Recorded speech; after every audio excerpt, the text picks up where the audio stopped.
Welcome to the Genius Factory. Enjoy the video. You start by creating or selecting the Google account you'll use and turning on two-step verification for security.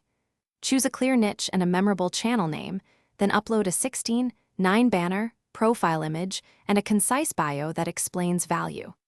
Verify your account, and once eligible, claim a custom URL. Make sure to set a brand account if multiple creators or outsourcing are planned. These are immediate, actionable steps that get your channel discoverable and protected from day one. Once your channel exists, focus on production and optimization. Plan around 8 to 12 initial videos with tight scripts, thumbnail concepts, and 3 to 5 focus tags each. Record at 1080p or higher with consistent lighting and clear audio. Add simple B-roll to illustrate points. Edit to maximize watch time.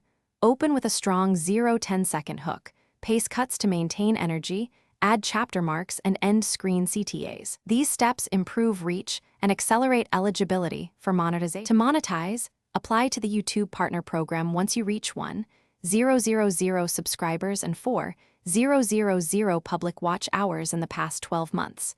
Make sure channel complies with policies before submitting. Meanwhile, diversify income with memberships, merch, affiliate links, and brand deals to reduce reliance on ad revenue. If your application is denied or a video is demonetized, review copyright claims and metadata. Correct issues, then appeal with clear evidence and documented changes. Persistence and clean records usually resolve problems. Thanks for watching. If you found this helpful, don't forget to like and subscribe.